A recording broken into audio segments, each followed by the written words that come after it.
اللہ کے نبی نے کہا اگر کوئی پوچھ لے اے جابر کہ چاند کے چہرے میں اور تمہارے نبی کے چہرے میں کون زیادہ خوبصورت ہے تو تم اس کو کیا جواب دو گے؟ تو جابر بن سمرہ کا جواب سنو، کہتے ہیں اللہ کے نبی اگر کسی نے مجھ سے یہ پوچھ لیا کہ چاند زیادہ خوبصورت ہے یا تمہارا نبی، تو میں کہوں گا کیا تو اندھا ہے؟ کیا تجھے دکھتا نہیں ہے؟ اس چاند کو بھی حسن ملا ہے تو وہ میرے نبی کے چہرے سے ملا ہے، اس چاند کو بھی روشنی ملی ہے تو وہ میرے نبی کے چہرے سے ملی ہے۔ یہ تھا حسن جناب محمد رسول اللہ صلی اللہ علیہ وسلم کا۔ بعض ضعیف روایتیں اس یہاں تک کہتی ہیں کہ اللہ کے رسول صلی اللہ علیہ وسلم جب اندھیری رات میں مسکرا دیتے تھے تو حضرت عائشہ نبی اکرم کے دانتوں کی لائٹ سے زمین پر پڑی ہوئی سوئی ڈھونڈ لیا کرتی تھی، زمین پر پڑی ہوئی سوئی۔ لیکن ان روایتوں کی اصطلاحی حیثیت بہت حد تک کمزور و ضعیف ہے، لیکن فضائل کے بیان میں تھی اس لیے تھوڑا سا میں نے اس کا ذکر کر دیا۔ تو میرے پیارے ساتھیوں، صحیح روایتوں ہی کو ہم اور آپ دیکھ لیں تو اس میں ہم کہاں جائیں گے؟ مسلم کی روایت پر غور کرو، جابر بن سمرہ کہتے ہیں کہ اگر یہ حسن ملا ہے چاند کبھی تو وہ میرے نبی کے چہرے سے ملا ہے۔ یہ کم تھا، یہ کم تھا، اور سب سے اچھا حلیہ تو میرے بھائیوں اس عورت نے بیان کیا تھا جو کافرہ تھی، ایمان نہیں لائی تھی اور بعد میں چل کے کبھی ایمان لائی، اور جس کے دروازے پر نبی چلے گئے اور کہا ماں اگر پینے کے لیے تھوڑا سا، کھانے کے لیے کچھ کھانا ہو تو دے دے۔ کہنے لگی بیٹا کھانا تو کچھ نہیں۔ کہا آنگن میں بکری بندھی ہے اسی کا دودھ دے دے، میرے دوست کو بھوک لگی ہے، وہ بکر ساتھ تھے۔ کہا بیٹا جس بکری کی طرف تو اشارہ کر رہا ہے وہ بکری نے تو کئی مہینوں سے دودھ دینا بند کر دیا ہے۔ فرمایا کہا ماں ذرا برتن اٹھا کے لا، میں بھی تو تجربہ کر کے دیکھ لوں۔ غصے میں گئی، برتن اٹھا کے لائی اور کہا لے معبد برتن پہنچا، اگر مجھے جھوٹا سمجھتا ہے تو تو ہی دھو کر دیکھ لے۔ اس کو کیا معلوم کہ میرے دروازے پر آج کون سی ہستی آئی ہے، یہ جہاں جاتی ہے رب کی رحمت اس کے ساتھ جاتی ہے۔ محمد ابن عبداللہ نے، محمد رسول اللہ نے برتن لیا، بکری کی طرف بڑھے، بکری کے تھن میں ہاتھ لگایا، ساون بھادوں کی طرف بارش ہوئی، بکری دودھ دینا شروع کر دی، پورا برتن بھر گیا۔ ابو بکر کو دودھ پلایا، خود دودھ پیا، گڑیا سے کہا ماں اے ام معبد اب تو دودھ پی۔ گڑیا بھی دودھ پینے لگی اور پھر بھی دودھ جا کر ختم نہیں ہوا۔ کہا میں جا رہا ہوں، کہا نہیں میرے شوہر ابو معبد جنگل گئے ہیں، شکار کرنے گئے ہیں، ابھی آ رہے ہوں گے، ابھی آتے ہوں گے، گوشت کھا کے جانا، میں سالن بنا دوں گی، تم بھوکے تھے بیٹا کھانا کھا کے جانا۔ ماں ابھی جانے پہ بہت کام ہے، ایک ہفتے کے بعد جب لوٹ کے آؤں گا تو تیرے گھر سے ہوتے ہوئے جاؤں گا انشاءاللہ۔ یہ کہہ کر آپ نکل گئے، دروازے پہ پہنچے تو پڑیا کو دیکھا، گاؤں میں معبد جی کہا سن جب تک یہ بکری زندہ رہے گی اب دودھ دیتی رہے گی، دعا دے کے چلے جاتے ہیں۔ ابھی چند قدم ہی گئے تھے کہ ابو معبد گوشت لے کے آ گیا، جیسے گھر میں گھستا ہے بکری کے تھن سے ابھی بھی دودھ کی بوندیں ٹپک رہی تھی، اس نے گوشت کی پوٹلی زمین پر رکھ دی، بکری کے تھن سے ٹپکتا ہوا دودھ اور محمد رسول اللہ کے جسم سے ٹکرا کر تو ہوا گزری تھی، اس کی مہک اس کی ناک تک گئی، چیخ پڑا ابھی اس راہ سے گزرا ہے کوئی، ابھی اس راہ سے گزرا ہے کوئی، کہہ دیتی ہے شوخی نقش پاکی جس طرح پیروں کے نشان بتا دیتے ہیں ابھی اس راستے سے کوئی گزرا ہے۔ ایسے ہی اے ام معبد پر گھر سے آنے والی مہک اور بکری کے تھن سے ٹپکنے والا دودھ بتا رہا ہے کوئی رحمتوں والا، کوئی برکتوں والا یہاں سے گیا ہے۔ ہاں کون تھا پتا نہیں، اب یہاں لگ گیا ہے 100 قدم، جلدی جاؤ بلا کر لاؤ۔ ابو معبد دوڑے کی میں پکڑ کے لے آؤں اور گوشت کھلاؤں. 50 قدم دوڑے ہوں گے, پلٹ کے واپس آ گئے. اے ام معبد, میں پہچانوں گا کیسے اسے؟ ارے اس کی آنکھیں بتا کیسی تھی, اس کی ناک بتا کیسی تھی, اس کا گال بتا کیسا تھا, اس کے ہونٹ بتا کیسا, اس کے سینہ کیسا تھا, اس کے بال کیسے تھے. ارے کچھ حلیہ تو بتا کہ وہ کیسا تھا, میں اس کو لے آؤں. کہنے لگی ابو معبد, اے ابو معبد, اس کے چہرے پر اتنا رعب و دبدبا تھا کہ آنکھوں سے آنکھیں ملانے کی میری ہمت نکال ہوئی ہے. اتنا جلال چمک رہا تھا, اتنا رعب تھا اس کے چہرے پر کہ میں کچھ دیکھ ہی نہیں سکی. اتنا رعب تھا اس کے چہرے پر. مجھ سے اس کی آنکھیں مت پوچھ کیسی تھی, اس کی ناک کیسی تھی مت پوچھ, اس کے گال کیسے تھے مت پوچھ, اس کے بال کیسے تھے مت پوچھ, اس کا سینہ کیسا تھا مت پوچھ. مجھے یہ سب کچھ نہیں معلوم, بس مجھے اتنا معلوم ہے وہ چاند کا ایک ٹکڑا تھا, دیکھنے میں سورج کی طرح چمک رہا تھا. تو میں جو سب سے زیادہ حسین اور جمیل نظر آئے اسی کو پکڑ کے لے آنا, وہی میرے گھر میں یہ برکتیں نچھاور کر کے گیا ہے. یہ سب سے اچھا حلیہ اس ایک عورت نے ام معبد میں بیان کیا جو ابھی وہ کافر تھی, اسلام نہیں لائی تھی. یہ حلیہ اس نے بیان کیا. میرے پیارے ساتھیوں, یہ تھے جناب محمد رسول اللہ صلی اللہ علیہ وسلم. خوش ہونا چاہیے کہ ہم اس نبی کے امتی ہیں, لیکن یاد رکھیے بہت قربانیوں کے ساتھ اسلام ہم تک پہنچا ہے. ریا نمود میں اور شہرتوں میں آپ برباد مت کر دیجیے اپنی مالکوں کو. یاد رکھیے اسلام سب سے زیادہ اسی چیز کا دشمن ہے, وہ ایک اللہ کی راہ میں قتل ہونے والا. اللہ کہے گا قیامت کے دن بتا تو نے کیا کیا؟ اللہ میں نے تیری راہ میں جان بدی میں قتل کر دیا گیا, میں مارا گیا, بیوی بچے زمین جائیداد سب چھوڑ کر. اللہ کہے گا تو جھوٹ بولتا, فرشتوں اٹھاؤ اس کو جہنم میں پھینک دو. یہ اس لیے لڑتا تھا کہ لوگ اس کو بہت بڑا بہادر کہیں. غور کرو, لڑا ہے, غور کرو بیوی بچے چھوڑے ہیں, غور کرو زمین و جائیداد چھوڑی ہے, غور کرو میدان جنگ میں گیا ہے, لیکن دل میں اتنی سی نیت آ گئی تھی کیا کہ لوگ مجھے بہت بڑا بہادر کہے. کہاں گیا؟ جہنم کے اندر. آج نئی مسجد بناتے ہو تو سیلفی لیتے ہو کہ میں مسجد بنا رہا ہوں.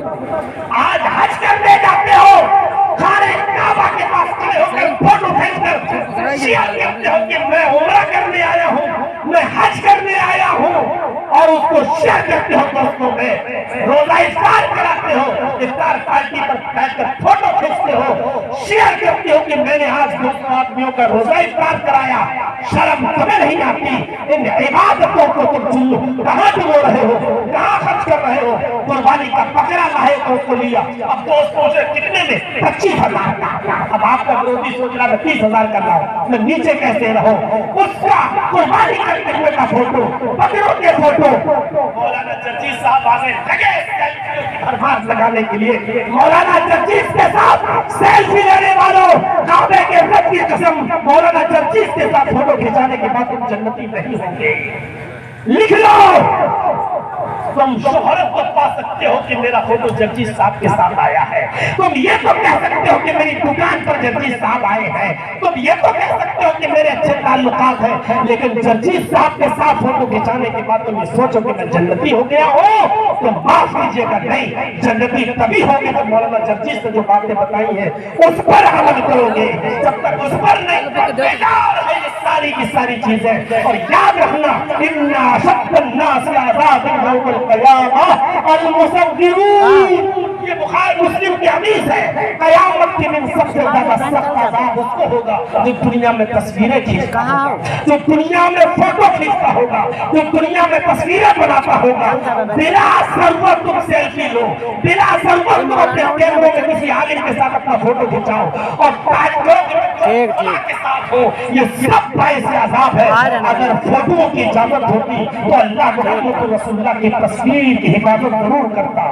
میرے بھائیوں, اگر تصویر کی حفاظت ہوتی اور اس سے بہتری ہوتی, اس سے تکبر ہوتا, اس سے شہرت ہوتی, اور ریا نمود کی ہر چیز شرک ہے. اللہ کے نبی نے کہا کہ میں سب سے زیادہ شرک اصغر سے ڈرتا ہوں۔ صحابہ نے پوچھا وہ کیا ہے؟ فرمایا ریا اور نمود، دکھاوا، اس دکھاوے کو بند کیجئے، سیلفی لینا بند کیجئے، مسجدیں بن رہی تو سیلفی، قربانی ہو رہی تو سیلفی، بکرا لا رہے تو سیلفی، روزہ افطار کرا رہے تو سیلفی، حج کرنے جا رہے تو سیلفی، کوئی بڑا عالم آپ کے پاس آ رہا تو سیلفی۔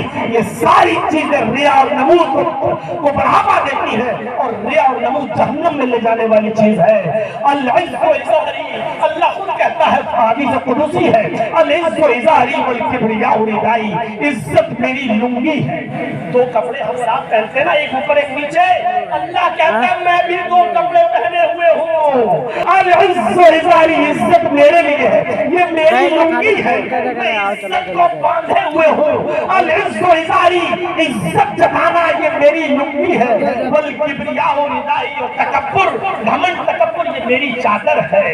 اگر عزت اور تکبر دونوں میں سے کوئی ایک چیز اگر تم نے مجھ سے چھیننے کی کوشش کی تو گویا تم مجھے ننگا کرنا چاہتے ہو، مجھے ننگا کر رہے ہو، میرے جسم سے کپڑا چھیننا چاہتے ہو، تم مجھے ننگا کرنے کی کوشش کر رہے ہو۔ فرمایا العز و ازاری والکبریاء ردائی، عزت میری لنگی ہے، تکبر میری چادر ہے۔ ومن نازعنی فی کل واحد منہما فقد عذبته عذابا شدیدا، رواه مسلم۔ اللہ کے نبی نے فرمایا اگر ان دونوں چیزوں میں سے کوئی ایک چیز بھی تم نے مجھ سے چھیننے کی کوشش کی تو میں تمہیں سخت عذاب دوں گا، عذبته عذابا شدیدا۔ علماء ہے جانتے ہیں، پوچھئے، اللہ نے یہ نہیں کہا کہ اس کو عذاب دوں گا، عذبته عذاب دوں گا، یہ نہیں کہا، عذبته عذابا شدیدا، ہم اس کو سخت ایسا دردناک عذاب دیں گے کہ اس کے دماغ میں سوچا نہیں ہوگا، اس کی آنکھوں نے دیکھا نہیں ہوگا، اس کے دماغ میں خیال نہیں کیا ہوگا، ہم ایسا دردناک عذاب دیں گے۔ اس لیے تکبر سے بچیے، گھمنڈ سے بچیے، مولانا جرجیت کی سیلفی لینے کی کوشش مت کیجیے، مجھے پیر مت بنائیے، میں جو ہوں وہی رہنے دیجیے، اللہ نے جو مقام جو مرتبہ دیا بس وہیں پر رہنے دیجیے۔ آپ عزت دیں گے تبھی میری عزت ہوگی، نہیں میرے اوپر لانچھن لگائے گئے، میرے اوپر گھناؤنے الزام لگائے گئے، میرے لیے لاکھوں روپے میں لڑکی خرید کر ریپ کیس میں میرے اوپر لگایا گیا، لیکن نہ لڑکی گھر ثابت کر پائی، نہ میڈیکل رپورٹ ثابت کر پائی، نہ ڈی این اے ٹیسٹ ثابت کر پائی، نہ کوئی ہوٹل ثابت کر پائی، اور لوگوں نے مجھے اسٹیجوں سے اتارنے کی کوشش بھی کی لیکن ناکام ہو گئے۔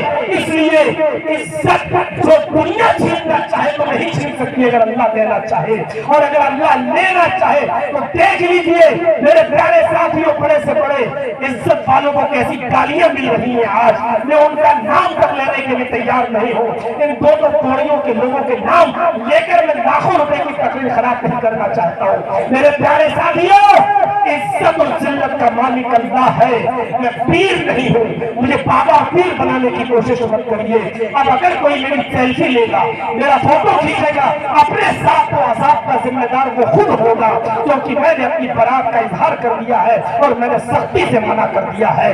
میرے پیارے ساتھیوں، میں ایک ہی گھنٹہ بولنے کے لیے سوچا تھا لیکن 2 گھنٹہ ہو گیا میں مجھے بولتے ہوئے، اب میری ہمت جواب دے چکی ہے، اب میں اس سے آگے نہیں بڑھ سکتا ہوں، کوئی بہت بڑا پروگرام سوچ کے بھی نہیں آیا تھا، اب میں 10 منٹ آپ کے اسٹیج پر بیٹھوں گا اور آپ سے گزارش ہے یہ سوچتے ہوئے کہ عثمان غنی سے ایک مرتبہ اللہ کے نبی نے کہا چندہ دے دو، انہوں نے 100 اونٹ دے دیے، آپ نے کہا عثمان کے علاوہ کوئی ہے جو 100 اونٹ اور دے دے، پھر عثمان اٹھے کہ میں 100 اونٹ اور دے رہا ہوں، پھر اللہ کے نبی نے کہا عثمان 200 دے چکے، کوئی اور ہے جو عثمان کے علاوہ 100 اونٹ اور دے، پھر عثمان اٹھے کہ میں 100 اور دے رہا ہوں، آپ نے کہا عثمان تم 300 دے چکے ہو، اب میں تم سے نہیں کہہ رہا ہوں، کوئی اور ہے جو عثمان کے علاوہ 100 اونٹ دے، پھر عثمان اٹھے، آپ نے بار بار عثمان کو منع کیا لیکن بار بار عثمان ہی اٹھے، 7 مرتبہ آپ نے کہا، 7 مرتبہ عثمان غنی اٹھے، اللہ کے نبی نے سوچا اب مانگنا چھوڑ دو ورنہ عثمان ہی اٹھیں گے، آپ چھوڑ دیے، 700 اونٹ حضرت عثمان نے دیے، اللہ کے رسول نے اسی جگہ کھڑے ہو کے کہا اے عثمان، ابھی جبرائیل نے مجھ سے آ کے کہا کہ عثمان کو خوشخبری دے دو، بخاری کی حدیث، اللہ کے رسول نے کہا عثمان، ابھی اللہ نے مجھ سے کہا ہے کہ کہہ دو ان صحابہ کے سامنے عثمان سے کہ ما ذر عثمان، ما ذر عثمان، ما ذر عثمان، ما عمل بعد اليوم قط، آج کے بعد میرا عثمان ایک بھی نیک کام نہ کرے، ایک بھی نماز نہ پڑھے، ایک بھی روزہ نہ رکھے، پھر بھی اللہ اس کو جنت دے کر رہے گا۔ آج اس نے اتنا بڑا نیک کام کیا ہے، صدقہ و خیرات بہت بڑا نیک کام ہے۔ میرے بھائیوں، ہم اور آپ اس دنیا میں آئے ہی ہیں اسی مقام کو حاصل کرنے کے لیے جس مقام سے ہمارے باپ آدم اور حوا کو نکالا گیا تھا، اسی مقام پر دوبارہ پانے کے لیے ہم اس دنیا میں بھیجے گئے ہیں، اور یہاں یہ موقع مل رہے، بہانے مل رہے ہیں۔ اگر ہم اپنے آپ کو بخشوا نہیں سکے صدقہ و خیرات کر کے اور مسجدوں کا تعاون کر کے، تو اس سے اچھے پھر موقع نہیں ملیں گے۔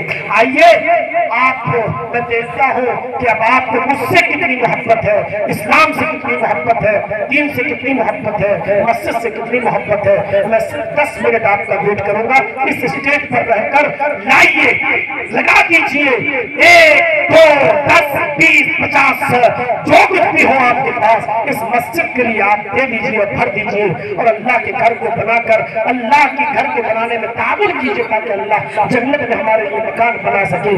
اللہ سے دعا ہے کہ بارے اللہ ہماری خطاؤں کو معاف فرما دے۔ تقریر کے بعد صدر محترم کے دعائیہ کلمات کے بعد پھر انشاءاللہ اس جلسے کے اختتام کا اعلان ہوگا، یا آپ کو اور چلانا ہوگا تو مزید چلائیں گے۔ آپ لے آئیے جتنا آپ کو لینا ہو۔ اللہ رب العالمین آپ کو اس کی جزائے خیر دے۔